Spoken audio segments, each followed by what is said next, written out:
Welcome back to the Women Entrepreneur Series. I'm Kristen Price, your host, and I know you've been getting some awesome influencers here, and the speakers and everyone that's been just feeding and giving us some good information. And I'm so excited to introduce to you Miss Verna Koleosho. As a matter of fact, I'll read you her bio. She's with a passion for educating others and helping them experience a life worth living. Verna joined the Keller Williams Southwest team in 2016. After 6 years partnering with other brokers, she is on a mission to help bridge industry gap by educating and therefore empowering her clients to make informed real estate decisions that will help their family meet all of their lifestyle goals.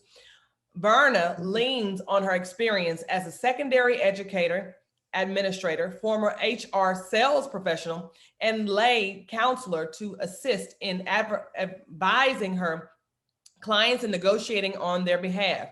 She is fueled by her love for the city and helping people excel.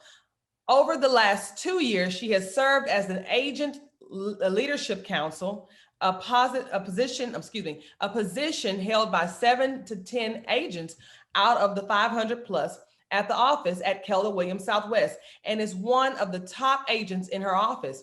She was recently recruited to serve as a leader in her office, helping with growth and development of over 540 agents. Verna strives to help each one of her agents' clients leave a spiritual, financial, and social legacy that extends beyond their generations.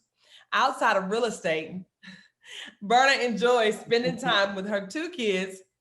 Is it Piper? Yes, Piper And Rylan, family and friends. Yeah.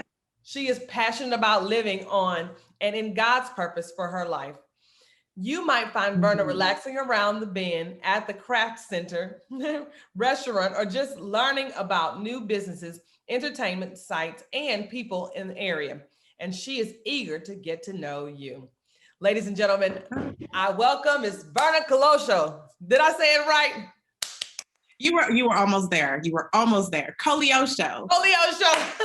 There you go. There you go. I'm gonna have to teach you like I used to teach the students, and they would walk around here talking, "Ooh, I hate her." I was like, look, it's Co, and then you're cold and being ghetto with it. Leo as in the lion, because I know I'm strong. And show as in this is my show. Every once in a while, you will be able to come on this stage with me. But for now, you let me take this show. I love it. That's power, because Leo means, the lion, the power. So that's awesome. That's right. I bet you they never forgot that name anymore. Absolutely. Thank you, Ms. Verna, for being with us. Truly, it's just an awesome privilege to have you on the show and just connecting with you. I mean, your spirit is just so awesome. I love just connecting with you. You are so enriched with information and you have so much good stuff. And I'm so excited that you're able to pour into these women that are watching right now. And so, ladies, as we are growing in business and we're leading, and our basis is we want to lead happily. We want to be a happy leader. We want to be happy with what we are doing. And sometimes ladies get in a slump and they're like, well, I'm doing this, maybe I'm creating the money I want to make, but I'm not happy. Yes. Verna, what could you, I guess, if they're in that place, because you're a life coach, correct, or a real estate coach, am I correct? What can these ladies do if they're in a place where they're not happy what they're doing, or they lose their joy in what they're doing? Absolutely. First and foremost, Kristen, thank you so much for this opportunity to even be here. I am honored to have a platform to be able to influence or help and assist as many people as you are assisting and touch and then beyond. So thank you for that. Absolutely. I mean, as women, we go through these times, and especially women who are wearing multiple roles. I am a business owner. I am a wife. I am a mother. I am a sister. I am a daughter, and all these different complexities of roles that at times you may find yourself lost. No clue which hat you really want to wear. Where is the passion within what you're doing? Because you're constantly giving. I've been there. And I would be remiss to say that I've been there multiple times, right? I think you can get in a point where you go through these flows, and I was more likely to be in that position when I was very unclear as to my purpose in life, right? So that's one, and I'm gonna put a pin in that, and I'm gonna come back to it. But first and foremost, it's just really recognizing and understanding, like, how did you get there in the first place? And so healing back and thinking. And then being committed to, I like to hold on to the scripture um, where God kind of conveys that you should love others as you love yourself. And for the longest time, I was so busy just loving others and forgot that there was a prerequisite, right? Prior to loving others. And that was to love myself, right? Yeah. So I couldn't love others because I had to love myself to be able to love others as myself, right? And it took me a little while to even get there, to understand that. So if you're thinking, well, how do I love myself? Well, how have you been loving others? What have you been doing for other people that you need to now look at yourself and say, I need to do for myself, right? And understand, right? Yeah. And so get to that moment of clarity. And then once you understand that, then it's time to go meet your maker. I don't mean like die. Right? I mean, set a meeting with them. Right. Set a meeting with him and start having a conversation so you can truly understand your purpose. I have found, not just in my own life, but in others either that I've coached or had the privilege of knowing, when you are living in and on your purpose, it's very unlikely that you will find yourself in those slumps. That's good. That's right. Good. And then two, how do you safeguard that purpose? Being very clear about your priorities, being very clear about what you're going to say yes and or no to, because when you say yes to something, you're saying no to something else. And so being clear as to what are those two things, that will help bulletproof you from getting down into the slump. Now, what I am not saying is that things are not going to come and test and try you. Absolutely. I'm not saying that at all. What I am saying is, once you're clear about those different things, you tend to prioritize things differently, and you tend to be offended by things less, because we choose to be offended. Absolutely. Right. And so that is what I have found to just be key, right? Understanding how to love yourself and loving others that way. Sitting with God and understanding your purpose and living in that purpose and bulletproofing that whole thing. And when all else fails, Christ says to just stand, right? Just stand there. When I've gone through the lowest of lows and I just stood there, I also would pull his card and I would say, Lord, you said, you said right here, right? Yes. You said right here that you would trade yokes with me. You said that your yoke is easy. Because right now, the yoke that's on me is very heavy. And I just need to trade up. Yes. I just need to trade up. There has not been one time, because God is a person who will respect his own word, and it will always be valid. It will always be true. He will always be faithful to it. So you just need to know the word. And he says test, right? And there has not been one time that I've brought that up and I never know when it happens, in terms like I can't pinpoint the moment. I just look up and be like, man, my yoke got easy. Did you do that, Lord? Right? And I'm totally surprised as if I didn't ask for it, right? But it does, because you just wake up and you're just like, well, I have peace that surpasses all understanding. I have this joy that's overflowing in everything that I do. So for me personally, my scripture, my relationship with God is what pulls me through, because I'm applying what he's saying into my life, and I'm expecting that it's going to do what it's supposed to do. That's it. That's it. Faith. Wow, that's powerful. Faith. That's how I move. That faith moves mountains. That's look. You can stay on that for a little while, but that's awesome. I got jumpy. That's exciting. trying to You maintain okay? my composure. Those people don't know me like Oh, that. So girl, look, they don't know me, baby.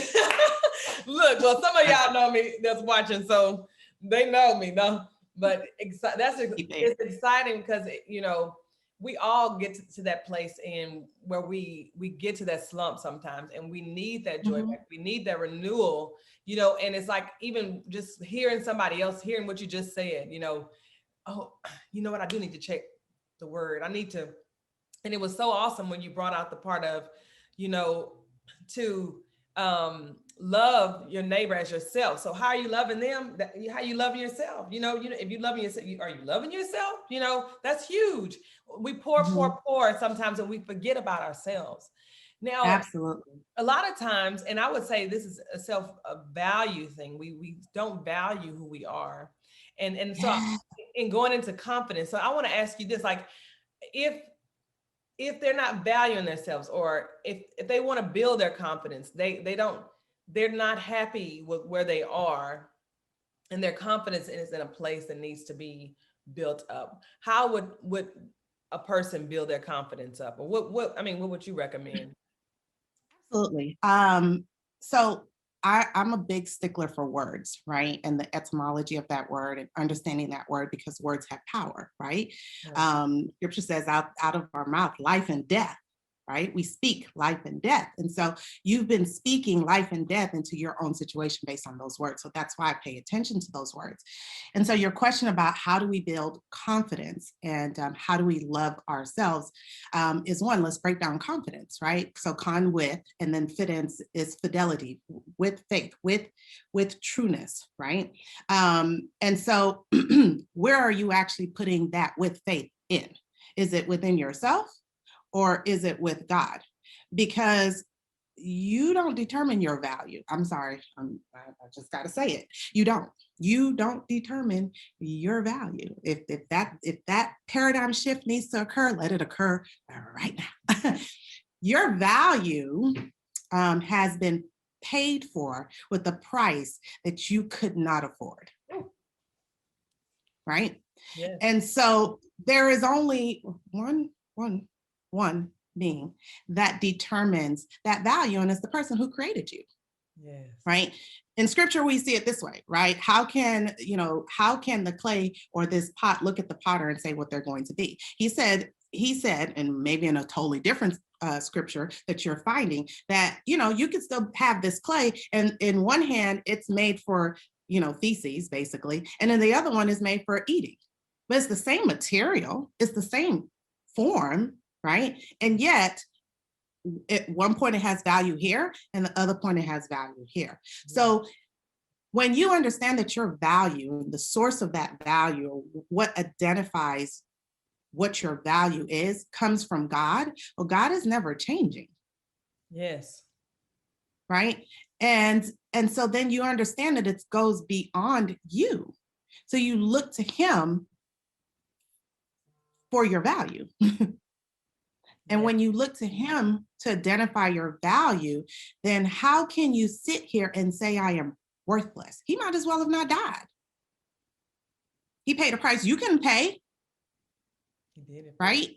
How can you say I'm worthless? Yes. And that was very important to me whenever I speak to anybody, is I need them to understand that you have value and you are worth dying for. Yes. Right? Ooh, we. And so if you were worth dying for, it wasn't just you, it was this person too, and it was this person too, and it was this person too, right? Was worth dying for, then let's start acting like it. Absolutely. Now, to Start those acting women like that don't, what if they don't know that somebody died for them, that it. Jesus And that's died where this for them? conversation comes in, right? Yes. And first, I meet people wherever they are. Mm-hmm. I'm not going to prescribe something or suggest anything until I really understand where are you even coming from? What is your level of understanding, right? What are some of the challenges and the mind share that has been taken up by whatever negative or positive influences have come into your life, right? Because sometimes we have to break down those barriers in order to build somebody up. Absolutely. Right? In business, we like to say sometimes you got to slow down to speed up. Yeah. because we keep hitting the same ceiling. Well, why do you keep going the same route? And so having that right, let's choose path B, maybe, right? But no, it would be really a one-on-one consultation, a one-on-one conversation around what makes you believe that that's who you are, you know? Because success and being successful, which I for sure probably define very differently than the majority of this world, right? But what that is, it leaves clues. So that principle is regardless of if you're in this world or of this world, out of it, whatever. Success leaves clues. Absolutely. And success for being who you are, like all the way, functioning, being the best version of you, left clues all throughout your life Absolutely. on what that would look like. And so we would start looking for the clues and create small wins, right? Small success. Because once you create small success, those success will continue to build on success, build on success until you look up and you're full of success. That's successful. That's awesome. Yes. Right? That's awesome. So Now, you started in business, and I know you've transitioned throughout business. So I guess how did you evolve to be where you are now in the mindset that you're in, um, and through everything? blood, sweat, and tears. Experience is one of the best teachers, right? Yeah, I mean, coming out of college, I was a psych major, was gonna do counseling, go LU, right? You know, representing that. LU, what's that? And What's Lamar University in Baltimore, Lamar? Oh, Lamar. That's right. Okay. very small, but that's okay. We small, but we big, we big. And and I remember like saying, you know, my scholarship, my track scholarship helped pay for this. I need to go figure out how I'm gonna pay for my master's. And leaning on, well, something I'm good at is just kind of educating people. And so getting into education. So it was never my plan to stay there, right? And I ended up being there for 13 years. Wow. But I had missed my mark too, because like I said, I was never supposed to stay there for that long. And I think by my 8th year, I was like, okay, I could have had 2 PhDs by now. So I need to get back in line and in step with the vision that was given to me. So I did education for a while and did all sorts of stuff. I coached and everything there. And I love the fact that if you watch children and ever just engage with children, they teach you so many life lessons because here you are, and especially when you become a parent, to me. Because here you are representing authority, right? Some form and level of authority, and these people are depending on you and looking for so much. And it reminds me of our relationship between child and Christ, right? The Father. And Yeah. so many lessons can come from that. So I gleaned from my students, right? I learned from them. Then I went on into HR within the district in HIC, and started learning about like humans as a resource, right? And then moved into HR sales and really started learning about business. So by the time I'm coming to my second take on real estate, because I left and came back, I knew that I wanted to have a business-like relationship with my broker firm, where they understood the levels of business and the complexities of business and how to actually build a business. Right. Because when the first time around, I just was guessing. Yeah, That's good. I was. This time around, it was strategic. And it Absolutely. was even more so strategic because my purpose in life was defined. That's good. And so I knew and I know where I'm headed in this whole Right. thing, right? Right. Um, so, I mean, in essence, that's kind of what happened. And it took me to get to my purpose, because I've said this several times, right? Living on purpose, be intentional. And you might be saying, well, how do I even figure out what my purpose is and what God has intended for me? And like I said, success leaves clues, right? Mhm. Um, I remember several years back, before coming back into real estate, going through a depressive moment. And it was probably one of my worst depressive moments, you know, of the time. I was still functional, right? So, and yet that's the kind that goes unnoticed because you're functional, right? But you're a form of yourself. You're Right. not truly yourself. And I don't even know how I got there. I just remember feeling so lost. Like, Lord, I've followed you. I've listened to you in each one of these things. Why is it that I still feel like I'm not where I need to be? Right. Um, and who am I? I don't even know what I like. Like, you could ask me, what's your favorite color? Mm, what you like to eat? What you like to eat? Because you were so used to pleasing everybody else and Wow. denying your own self, right? And just saying, I don't even know who I am and where I'm supposed to go from here. And I remember journaling, even to the point where it didn't even make sense anymore. There was no words on the paper. And I was like, I don't even care anymore. Because I was like, I'm tired of order. I don't even care anymore. And then finally saying, okay, show me who I am. And I started looking at, okay, well, whatever my purpose is going to be based on my strengths and not my weaknesses, right? There's this whole thing about form and function to me. And, you know, I've said this several times that when I used to teach, that was one of my favorite subjects is when we were talking about form and function, and that your form kind of determines your function. So I was trying to look, what is my shape? What's my form, right? What are my skills? What am I happy in doing? You know, what are the things that just kind of come easy to me? And I started listing these things off. And because I was in a depressive moment and I couldn't really, truly just trust myself, I actually also polled my friends. That's good. Yes. And I said, what do you feel like are my top 5 strengths? What do you feel like? And I looked for the commonalities within all those things. And when I walked away, I knew that one of the big things is I'm great in conveying information in terms of making it, taking something complex and simplifying it so that the common person can understand it. I'm a teacher, right? I knew that I was passionate about helping people live this purposeful life. I get more excited about people excelling than I do for my own, you know, advancements, right? It literally fuels my soul, right? In that.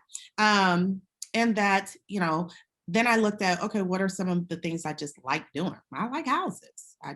I truly do. It is a people element that I love because every house to me, every building to me tells a story. You can feel it when you walk into it, right? Mhm. And so I like that portion. And then I also like marriage and this institution of family. I think that that's the first business. It's the first organization. Several things have been studied from that unit, and we have gotten so far away Wow. from what it's supposed to be, right? And then I'm passionate about Christ and faith and your spiritual walk, right? And so it's like, well, how you put all that together? And I was like, I don't know. I didn't know. I just started seeking. I remember one of my mentors, she evolved into being my mentor in my last school that I was at. And she actually was instrumental in pulling me up into being HR. Shout outs to Miss Lindo Anastasia Anderson, you know, right? Telling me how fundamental and key it was to her success that she found somebody who was willing to help pull her up. So some mentor who would travel just a little bit further down the road and was willing to look back and then help. And so I started searching for mentors. I mean, I felt like the book, Are You My Mother? Like, are you my mentor? Oh, no. Oh, okay. Are you my mentor? Oh, no. And I just started looking for people, and I was not taking no, like this can't work or this won't happen for an answer, right? And that's how I determine if you're my mentor or not. Because I was like, look, I got this piece, this piece, this piece. They look like they don't go together, but there is a vision I see, and it's not a complete vision, but these things are together. So I need you to help me bridge that gap. And if they're like, that's not possible, you're not my mentor. Are you my mentor? Right. And finally, I got to a woman who I had invited to speak to. I was in Rotary at the time, to our Rotary meeting. And her story was very similar to my story.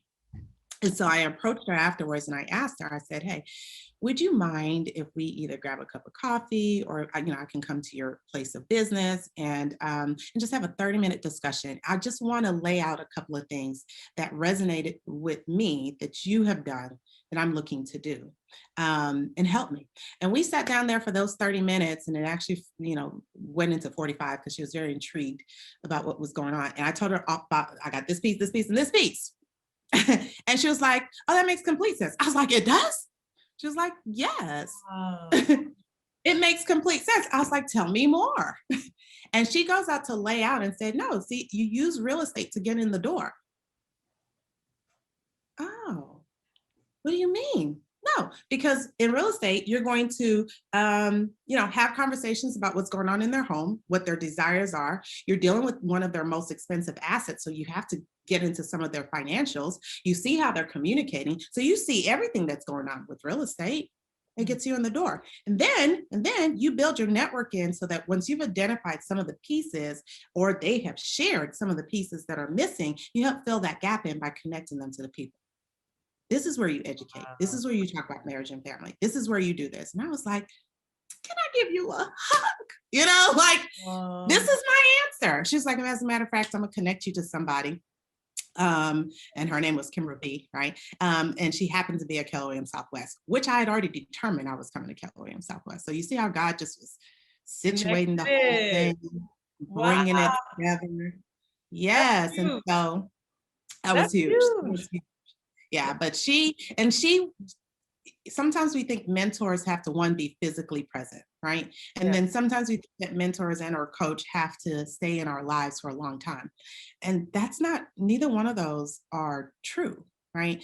Your mentor can be a book that you're reading because that's a story. I mean, that's what the Bible is. It's called the Bible, which means library, which means books, right? And so sometimes that's it, right? They've walked this story, they've shared their story. There's a lesson inside that story. Sometimes it's people who are just going to be in your life to help you connect the dots, much like her. Like it's like we're on this journey, we're on a connecting flight. All she did was connect that dot for me and put me on the right plane. I took off from there. That's it. Wow. But that's what it's the piece by piece by piece. And what I noticed is that you were persistent in finding your mentor, somebody that's going to help you to get there because you didn't stop. You didn't stay in well, I don't know, So that's once I understood where I was going, there was no stopping me. And there's still no stopping me, right? Except God, unless God say stop. Then I'm gonna have to stop. But why I don't understand why he would, but that's beyond me. He knows, he's the all-seeing, all-knowing. But yeah, you have to have diligence, right?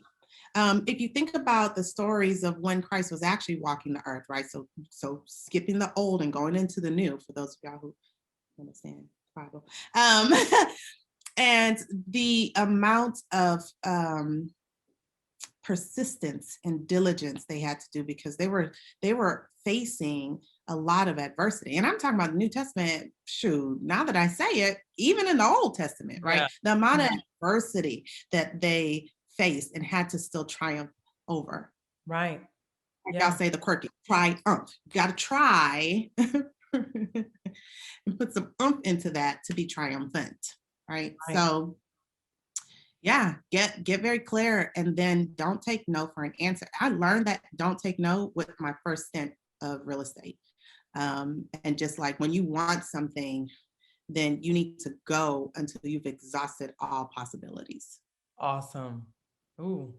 That's even for the good and the bad. And yet I implore you to do the good, right? But you're going to get what it is that you are diligently seeking.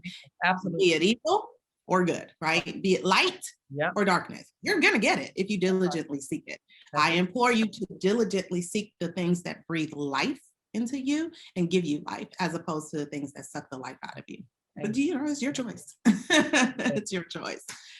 That's awesome. So, now, you have children. You have 2 children, correct? And married. Now, how are you balancing functioning, coaching, working, kids, life? How does that work?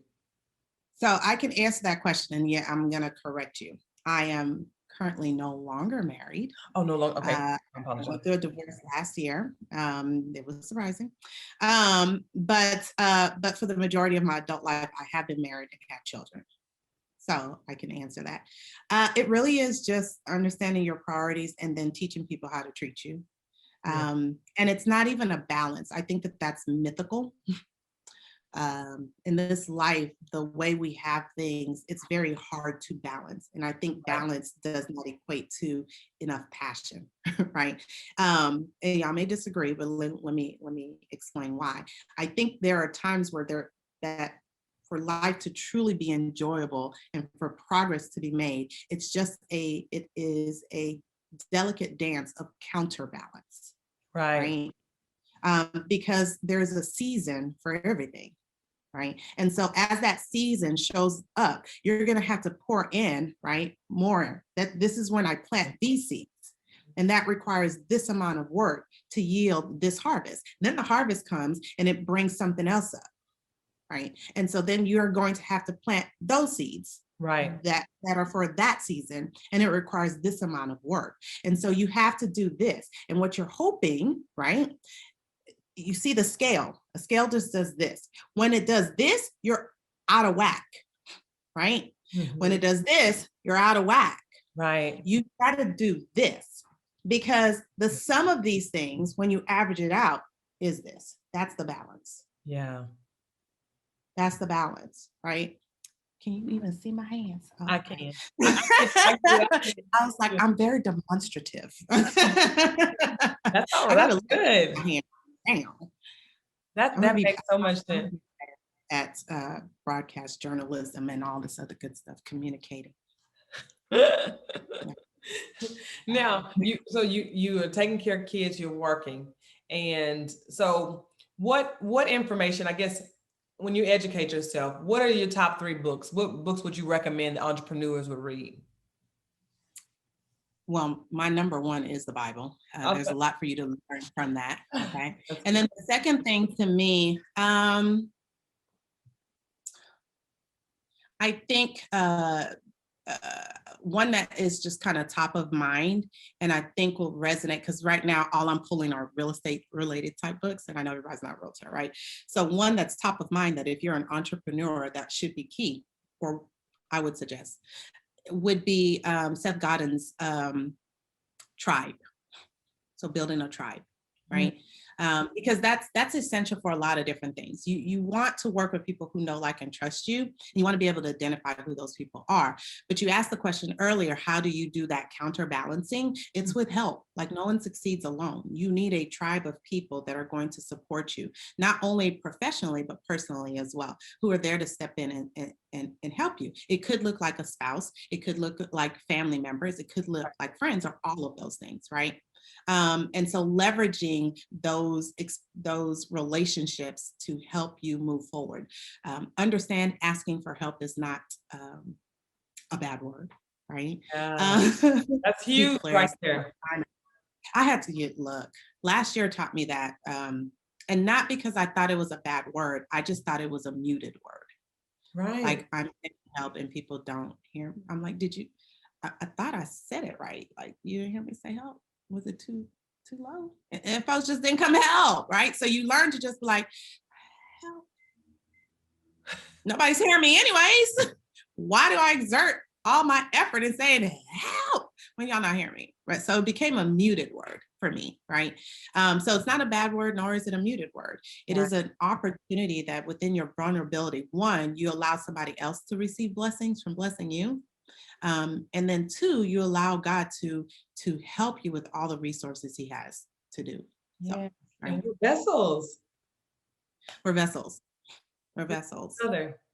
Ladies, and that's huge right there, asking for help, because a lot of times we're stuck in a place in our mind and we don't want to ask for help. We're embarrassed because we're in a place that we don't want to be.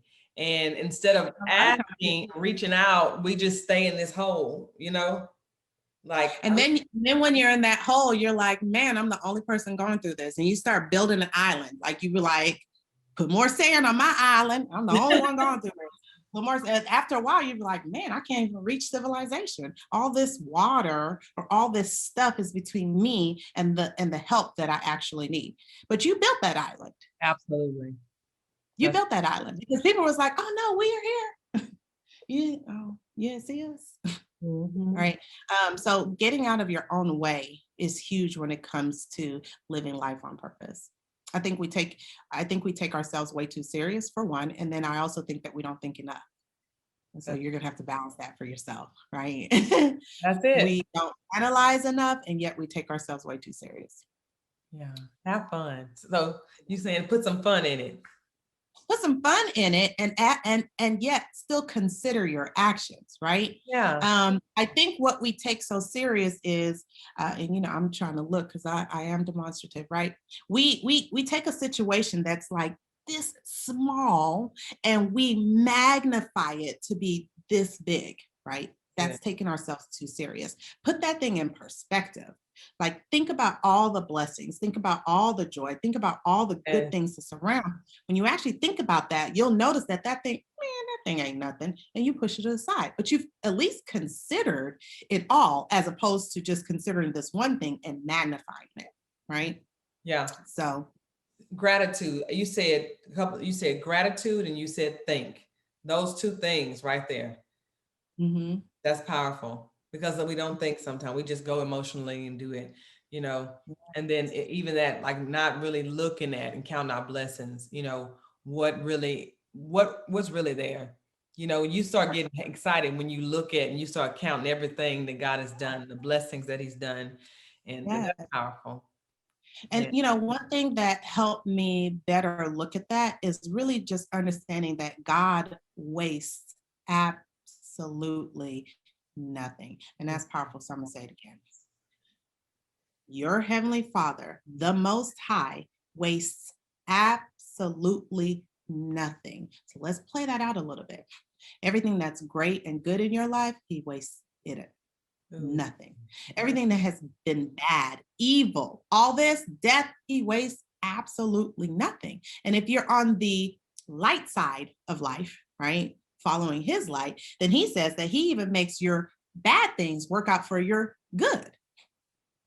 So yes, he is not a God that wastes. As a matter of fact, the great waster is the devil. Yeah. So that one made me start saying stuff like, maybe I shouldn't have thrown that food away. Or maybe I should have gave it to stop wasting less. And then the biggest thing I waste is time, right? And it started to make me think about that. But it allowed me to look at all of my situations that to me were not favorable and say, even this, Lord, I know you're going to use it. Even this. I may not be able to see it. It doesn't necessarily feel good at this moment, but neither does punishment, neither does a whooping. It don't feel good in the moment. And yet, if done right, it has a purpose to build life in you, right? To build character, to help you grow and function within your purpose. And this could have been it. And I can't just take the good and not the bad. Absolutely. I learned one of those lessons with my students because they would ask me, Miss Koleosho, can I go to the restroom? I'm like, no. Why not? And I'm like, excuse me, if I would have told you yes, would you have said, why yes? And they were like, well, no. I'm like, did I change my authority when I was saying yes than when I was saying no? Well, no, ma'am. Okay. Did something else happen if I would have said yes and I said no? Well, no, ma'am. Okay, well, then you should be able to accept my yeses and my nos without questioning me as to why. Unless you're going to start questioning me even when I say yes. You're not going to do that? Okay, well then go sit down. Ooh, period. Wow. Period. And I'm not saying you can't question God, right? I'm not saying that at all. But what I am saying is, if you respected him enough to accept his yeses, right? With no questions asked, totally trusting that he had your best interest in heart, then you should be able to take that same level of respect, that same level of trust, that same level of fear and reverence, and trust him even when it's a no or the less favorable thing. And that's basically what I was trying to convey to those kids. And it just came to me because I was just like, why I keep getting questioned when I keep telling you no? Why even ask me if you're not going to accept those, right? I'm telling you, kids, man, pay attention to them. They have a life, like just so many lessons just dealing with them. And that was one that was very powerful for me. Awesome. Verna, thank you so much. I apologize. My screen might have went off for a second. Thank you. Thank you so much for being a part of this series. I mean, this information, you've been pouring us so many nuggets, and I'm like, ladies, I hope you're getting the information and really, really sinking this stuff in. You may have to rewind to hear this, but definitely be encouraged that wherever you are, you can move forward, you can be blessed, and just live to the fullest, you know? Yeah. That's exciting. Thank you. Thank you so much for being a part of this series. How can, if someone wants to be coached by you or connect with you, do you have a website or that they can go to? Currently, my coaching is more so just within the real estate realm right now. However, I never turn anybody away that I feel like is actually seeking the light. And so if they want, I'm available. Just give me a call at 281-658-7012. It is my vision, and not my vision, but God has instilled that vision in me to reach out and coach the masses, right? That is part of the dream. It's the next level. And so that should be coming very soon. And I will have a website for that. And it's going to just be, real life, right? Much like the business. But yeah, just give me a call, 281-658-7012, or you can email me at Verna, VERNAKJ@kw.com, and we'll start a conversation. Awesome. Thank you. Thank you. Thank you.